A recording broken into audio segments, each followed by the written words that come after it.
Hey guys, Matt Allen here. Welcome back to Tactical Bassin. Today we're talking fall jig fishing, a topic that we haven't covered for quite a while. I've got some tricks for you that are really going to simplify it, that are going to make it easier for you to catch bass this fall. It doesn't have to be complicated. You can catch more fish, you can do it with a jig, and you can get giant bites as we head through the fall.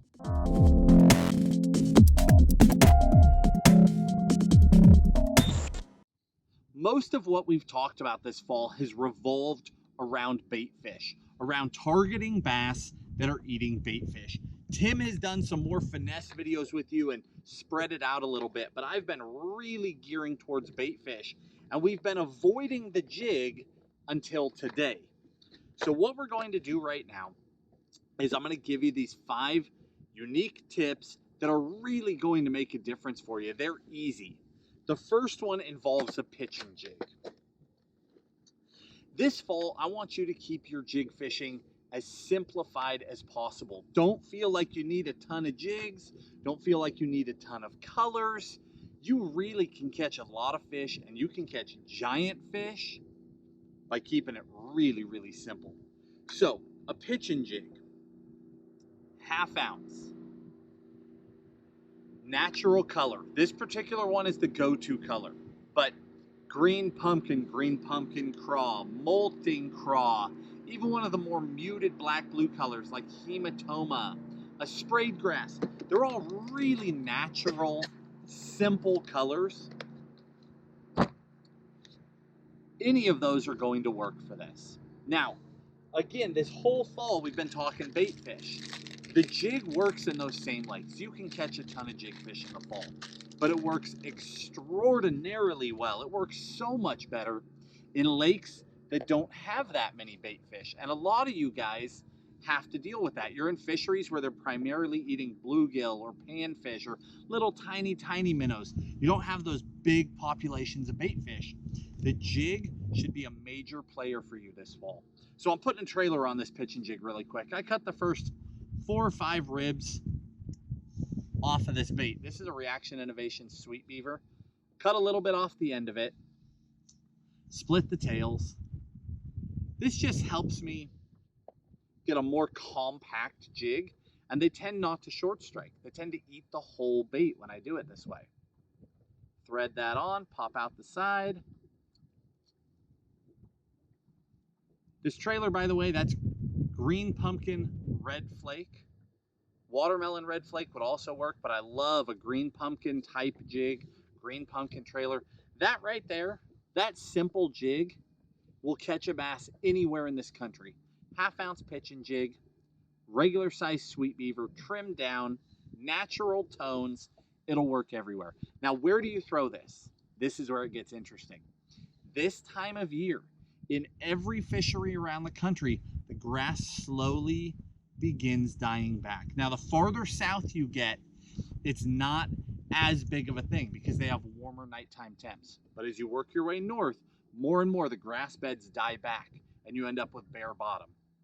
As that process happens, those bass that were scattered, you could have been right here where I am right now 2 months ago, and there are grass beds as far as the eye can see. There's fish everywhere out here. Well, as that grass starts to die, the bass still want to be around cover, especially largemouth bass. They want to pull right up against a piece of cover or structure and sit there. They love to sit up against dock pilings or laid down logs or up against a boulder on a rock pile. They like to be up against something. So during this process, as we go through fall and more of that grass dies back, that soft cover goes away and it just leaves the hard cover, the fish become way more predictable. What once was a field of potential targets, now there's 2 laydowns. You go right to the first one, flip right in the heart of it, no fish, go to the next one, right in the heart of it, catch a fish, and you move on. So this time of year, your targets are simplified. Focus on the hard structures. The reason why I like this pitching jig is because it's an all-around head. It's a rounded head. It'll work for flipping. It will work in and around cover. It will work in grass. It's not necessarily perfect, but it will work for everything. It's got a good stout hook. You can stick little ones, you can stick giants, and it will get them out of that cover for you. So number one, if you want to keep it just as simple can be, in 90% of the fisheries around this country, you get a 1/2 ounce pitchin style head in a natural color, and you focus on hard targets. If you've got docks on your lake, you fish right up against the piling. Don't worry about fishing all over around the dock. Straight to the piling, straight to the bottom. Shake it, pull it, see which way they want it on a given day. If you get bit shaking, shake on every piling. If you get bit pulling, pull it along every piling. Your lake doesn't have docks. Head up on the bank. Look for the laid down logs coming into the water and go right into the heart of them.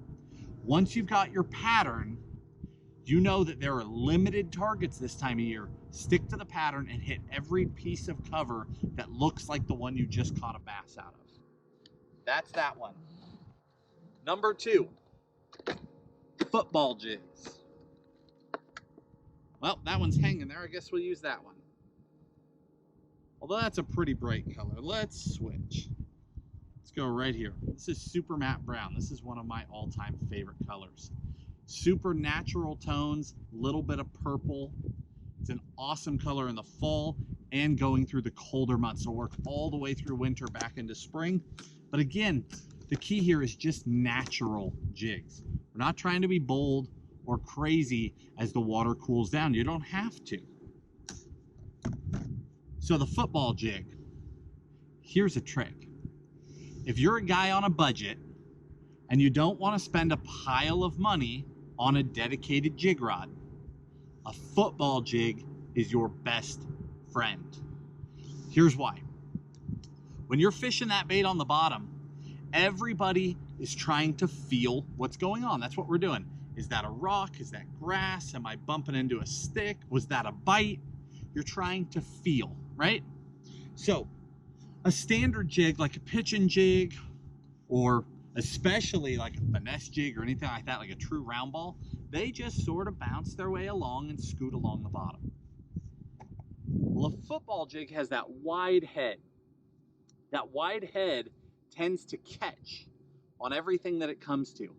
What's nice about them is they don't wedge in. If you take a flipping jig, which is a pointed head, and you get it in rocks, and it gets stuck in there between two rocks, it is never coming out. But a football jig will fish through just about everything except grass. It's terrible in grass. But almost everything else, it'll come through. Now, it'll hang up on every little piece, but if you give it a little shake, a little pull, it'll pop over most of it. It doesn't wedge in. It just catches on everything, and it catches more than any other jig shape does. Why should that matter? Because if you're a basser on a budget and you don't have some ultra sensitive rod, if your jig is catching on everything, you're way more connected to it. There's nothing worse than just pulling along a fairly flat bottom and just feeling nothing and just trying to stay focused and imagine whether or not you're getting a bite, and you just don't know. But if it's catching on every little piece of gravel, every rock, every little twig down there, and it's just giving you a little feedback, you're way more connected. You know what's going on. Even with an inexpensive rod that's less sensitive, you'll feel way more connected to your bait, and you'll be ready when you get that bite. Now, football jigs, the other nice thing is they come with all kinds of different hooks. So I pulled 3 out for you here really quick. The standard one that I throw is this guy right here. Either a 3/8 or a 1/2 ounce Finesse football. And down in the video description, we'll link you all the jigs, gear, everything I'm about to talk about, and include color recommendations to make it really, really easy for you.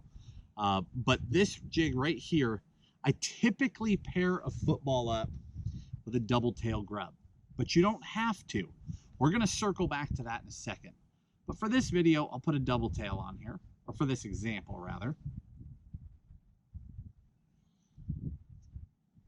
Double tail grub on there creates a really natural, really clean profile.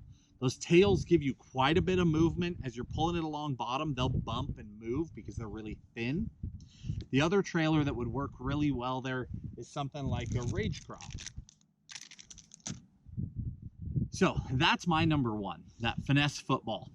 It's a bulkier shape, so I get a lot of big bites on it, but you can also trim it down really easily. Just grab a pair of scissors, cut that skirt, make it smaller, and get that more compact profile. Second football jig, this is a Bass Patrol. You might actually recognize this setup if you watched our Tiny Creek video from a few weeks back where we were fishing out of the kayaks, catching giant smallmouth in a little tiny creek. This was the setup I was using. 3/8 Bass Patrol jig, a green pumpkin color, fishing that with a Rage chunk on the back of it.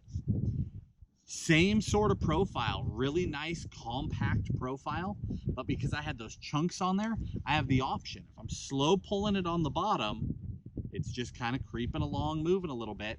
But then if I really want to hop it, or if I swim it, then you get a ton of movement out of that Rage chunk. So you can do both with that one trailer. As water gets cold, as we head towards winter, this plastic will get more and more, it'll get harder, basically. It gets more rigid, and you don't get as much movement, nor do you get as much movement from the real thing, right? Fish aren't moving as quick when that water's really cold. So as your water gets colder, you want to get away from that aggressive movement. But as long as it's still warm, as we're in the first part of fall, you can kill them on both styles. Last one here on the football. I guess we're still in tip number 2 officially, is this little guy, this little Kitech jig. Tungsten head. So you're getting a fairly heavy, this is actually a 1/2 ounce jig, this little guy. 1/2 ounce jig, but it's a tiny profile. Look how small that hook is in there. To put this in perspective, that's a TRD Bugs. So that's a Z-Man Bugs inside there. That's a Ned Rig bait inside that jig. It's the same size as a Ned Rig, but in a jig profile. You can throw it on ultralight line. You can even throw it on a spinning rod. So the value of this is that if your fish are finicky, if they don't want to feed, if they're turned off, because this time of year we have fronts coming through all the time, right? Conditions are changing, air temps are getting cooler, water temps are getting cooler, the storms are arriving, the season really is changing. The bass will get thrown off. Some days they're going crazy, other days they're shut down. So going to that little Finesse football, this little tiny guy with a little tiny trailer will let you pick up those bites even when those fish are in a bad mood. And you can go all the way down to 6 or 8 pound line on a spinning rod if you have to, and you can still plant that little hook. You can't do that with that larger Finesse football. See how much bigger that hook is? Now you can still get away with 10 or 12 pound line, but you couldn't go down to 6 or 8. So that's the difference there. That's the football jig. Tip number 3, Finesse jigs. Again, we're going to follow that same recommendation. Keep it simple, keep it natural. I've got that same Super Matte Brown, and what else do we have here? Go to Kentucky Craw, Canterbury Craw, very, very basic, plain colors, and then I can accent them later. But again, I'm jumping ahead of myself. So let's pull one out of here.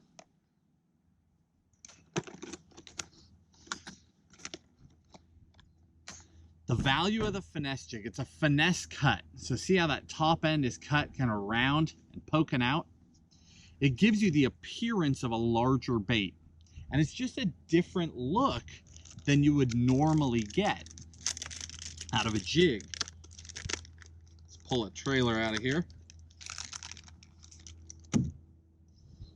What's nice about a Finesse is that, again, you can throw it on really light line. I love throwing that Finesse jig around docks or hard cover. Now what I like about it is, again, I can downsize. It is a Finesse jig. So just like that football, I can downsize. I can get in and out of that cover easily, and I can fool those fish with light line. So overall, a very small profile, small hook, but still a stout hook. So large enough that I'm not going to lose a big fish. I can catch a big bass on that hook. It's not a little micro hook like that Kitech, but it's small enough that 10 or 12 pound test, I can set that thing no problem. And I can also throw it on a lot of different rods. I don't need a dedicated jig rod for that Finesse jig. Again, I love it in and around hard targets. Now, I'm not going inside of a tree with this. That's not what that head is for, but I will shoot it under docks up against every single piling. It catches them so good in and around those docks. It falls straight, lands, it's a big profile. You get a big bite, but you've got light line and a lighter hook. So you get that bite, and then it's a rodeo after that. You get a giant in a dock on light line, you're gonna have a great time. You might have a heartache, but you're gonna have a really good time trying to get that fish out of there. So 3 basic styles of jig that I'm using in the fall. The pitching jig is my all around. Keep it simple. If you were only buying one jig, that's it. Either a 1/2 ounce or a 3/8 pitching jig. Put a beaver on the back of it and just go to town. But if you want to streamline it, try and get some more bites, try and really finesse those fish, you've got options. Now we're going to talk about the rod, and then I'm going to give you my last trick. The rod is a trick in and of itself.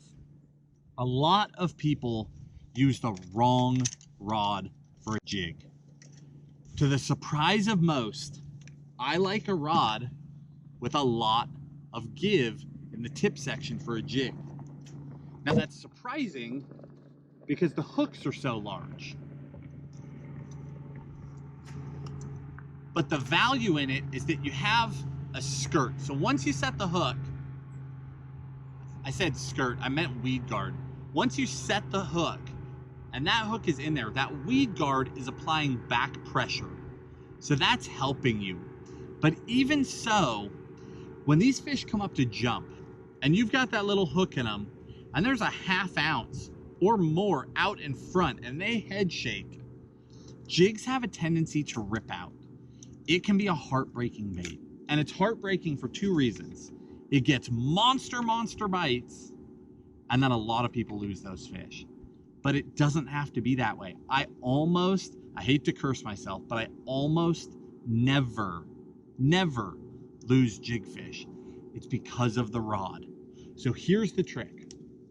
You want a rod that has a lot of backbone most of the way up the rod, but then still has that softer tip section. What that allows you to do is drive that hook home, really plant it in that fish, because it's a big hook, you need to bury it. But once you've done that, that upper section of that rod will really load up. As those fish start to shake that head, especially if they come to the surface and jump and head shake above water, that's when that jig will tear itself out. With that rod really loaded up, it's much harder for them to do that, because as they shake, that rod will load and unload. If you're using too fast of a rod, too stiff of a rod, and it unloads while they're doing that, that jig comes out. But a rod with a lot of tip that will load up deep, when they come to do that, even though it's unloading, it never comes all the way unloaded. And it always keeps pressure. Combined with the back pressure of the weed guard, it'll get those fish pinned. It'll keep them pinned. You will get them in the boat. Now, once in a while, I lose one. You guys watched me lose a double-digit fish this spring, but very few come off. We land almost 100% of them. My rod selection is very key. I've been telling you guys about those MBR rods. I've raved about them ever since we drove cross country back in May. The MBR, the 843 and the 844 are actually phenomenal finesse jig rods. They're dynamite for a finesse jig. They're dynamite for a football jig because they have that really soft tip section. So you hit them with the backbone, but you load that tip. They're so good for that. Now, one thing I do want to say, you guys have heard me talk about this over and over again. They added those MBRs to the IMX Pro. This is a GLX. It's a fairly expensive rod. The IMX Pro is a step cheaper in the price point, so it brings it down, I don't know, 75 or 100 bucks. They also offer them in the E6X, which is G Loomis's lowest priced rod. So you can get that MBR action without spending a fortune. And I wanted to make sure you guys knew that, because I know those GLXs are pricey rods and hard for a lot of guys. Sensitivity wise, they're incredible. If you can afford it, they're so worth it. Now, for my heavier jigs, that pitch and jig, I'm always playing with jig rods. I mean, it never ends. I'm always trying new gear. You guys know that. Tim and I both love to try new gear. We're always fine tuning because we want to maximize our time on the water. I don't want to be losing fish if I don't have to. So I'm constantly searching. Right now, my favorite jig rod for those, say, 3/8, half, up to a 3/4, but especially that 1/2 ounce, is this Orochi, a Megabass Orochi, the Braillist. The Braillist is a 7'5", and it's the exact profile I told you. That whole midsection is powerful, but it's got that softer tip. So as I'm pulling on bottom, I feel everything. I've got that give in the tip. But when I go to crush those fish on that hook set, you hit all backbone. And then once you've got them, that tip section is working for you. That's the best one that I found right now. That 7'5" gives that extra little bit of rod, gives that extra tip, and it makes all the difference. So tip number 4 is getting the right action rod for the job. Tip number 5, this is the biggest money saver out of all of them, is understanding that you don't need 50 colors. Plain colored jigs. Now, I'm not telling you, if you're on some epic bite throwing a bright orange jig, you go for it. If you're on them throwing black and blue, you go for it. I'm not taking away from that at all. But what I'm saying is that you can get a fairly plain jig, like a green pumpkin jig. This one, again, go to. Paired up here with green pumpkin, super natural. Same exact jig in that Finesse jig, paired with black and blue. Now all of a sudden, I can throw it in that dingier water. Same jig, I make one little change, makes all the difference in the world. So here's what I want to say. You get yourself 2 or 3 colors of jigs. Get yourself something in that either watermelon or green pumpkin. Get yourself a darker tone, like some sort of a black blue. Hematoma is one of my favorites because it's muted. It's a dark color, but it doesn't look like a super dark color. And then something like super matte brown, something that's natural but with a little accent color, like purple. I love that little bit of purple in that jig. You get your base color jigs and you're done. From there, it's all done with the trailers. 3 or 4 different trailers is all you need. If you have a double tail grub, you can catch them in the coldest of water. You can catch them in warm water too, but those trailers will move when that water's 38 degrees and you can still catch a jig fish. You take that same jig, you switch over to a beaver, trim it down like we talked about. With that beaver on there, you've got that muted dead action that just works year round. Then if your fish get really aggressive, you switch to something like that rage chunk or a paca chunk, something with a lot of movement and vibration coming out of those claws. You've literally covered the entire year with a single jig. And then notice that none of them are the same colors, right? I've got green pumpkin red, a black and blue, that one that I was throwing when we were out there on the kayak. You're talking about like a watermelon candy type color. Couple of different trailer colors, couple different trailer styles, couple different jig colors. You can do it all. Now, I'm not saying it's the best for every scenario.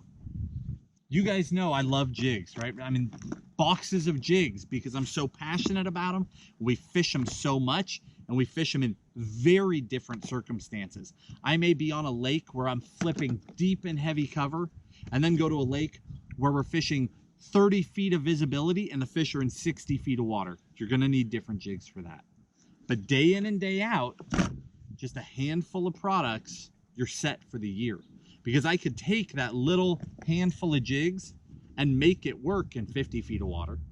And then I could go up here on the bank and I could make it work in the cover. And I can go over to docks and I can make it work there. So don't kill yourself. Focus. Make those little adjustments. It'll save you a pile of money. It'll simplify it. You can build confidence because you know that your couple of jigs work great.